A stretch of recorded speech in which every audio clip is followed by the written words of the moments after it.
पुराने वक्तों का जिक्र है। एक छोटे से गांव में फैसल नाम का एक आदमी रहता था। एक दिन वो अपने घर के सहन में पेड़ के नीचे गहरे दुख के साथ बैठा सोच रहा था।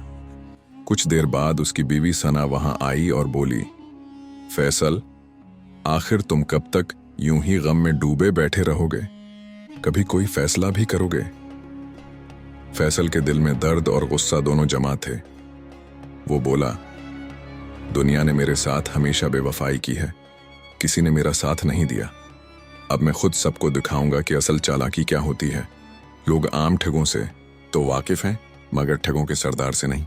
सना ने हल्की सी मुस्कुराहट के साथ कहा, बातें करना आसान है फैसल, कुछ अमल करके दिखाओ तो मानो। ये सुनते ही फैसल उठा और बोला, शादी के दिन जो मैंने तुम्हें सोने की चीन पहनाई थी वो ले आओ। सना ने हैरत तो की, मगर बना कुछ पूछे ज़ीवर उतार कर उसे दे दिया। फैसल सीधा सुन्नार के पास गया। वो ज़ीवर बीचा और इशरफियों की थैली लेकर पहाड़ के उस पार वाले गांव की तरफ निकल पड़ा। वहां एक बड़ा मशहूर हलवानी बिलाल रहता था। फैसल ने बड़ी चालाकी से उसके सामने कहानी बनाई कि बादशाह के मेहमानों के लिए सोने के जैसी दमक वाले पीड़े तैयार कराने का हुक्म मिला है। सन्नार से ली हुई सारी रकम उसने बिलाल को दे दी। शाम तक बिलाल ने 500 चमकदार पीड़े बनाकर तैयार कर दिए। फैसल एक पुराना मिट्टी से भरा मुटका उठा लाया और तमाम पीड़े उसमें रखवाए। रात होने से पहले वो मुटका उठाकर दोबारा सुन्नार के पास गया। मटके के अंदर से हल्की सुनहरी झलक नजर आई तो सुन्नार की आंखें लालच से चमकने लगें। जद करके उसने अपनी पूरी दुकान के ज़ीवरात दे कर वो मुटका खरीद लिया।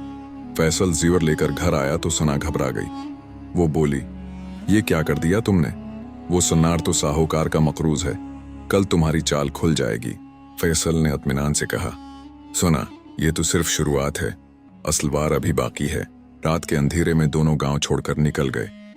अगली सुबह साहूकार ने मुटका खोला तो अंदर मिठाई के पीड़े देखकर आग बगूला हो गया। वो सीधा सुल्तान महमूद के दरबार पहुंचा। सुल्तान ने फौरन हुक्म जारी किया कि फैसल को जहां भी मिले पकड़ा जाए।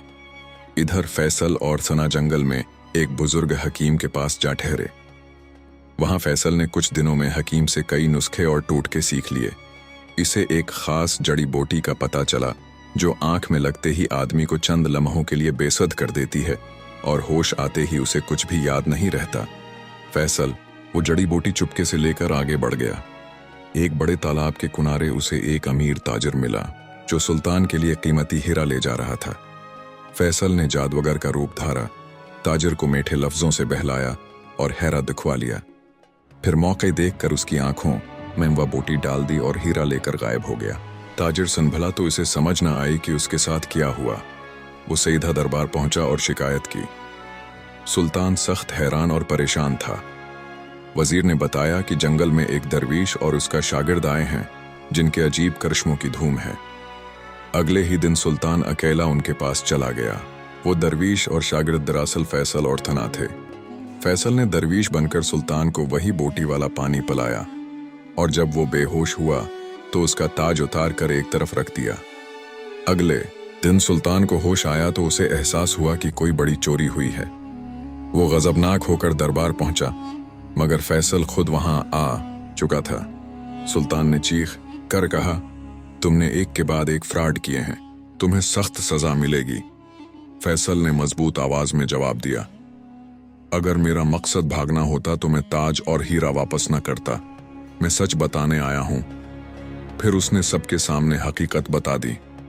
साहूकार ने उसके वालिद की जमीन जालसाजी से हथिया ली। वही ताजिर लोगों को दोगुनी कमाई का झांसा देकर लौटता रहा और सुल्तान ने उन सब पर बगैर तहकीक भरोसा किया। फैसल ने ताज और हीरा सुल्तान के कदमों में रख दिया और कहा, मैंने ठगी इसलिए की कि वो जालिम सामने आए जो नेकी का लबादा ओढ़कर दूसरों को बर्बाद करते हैं।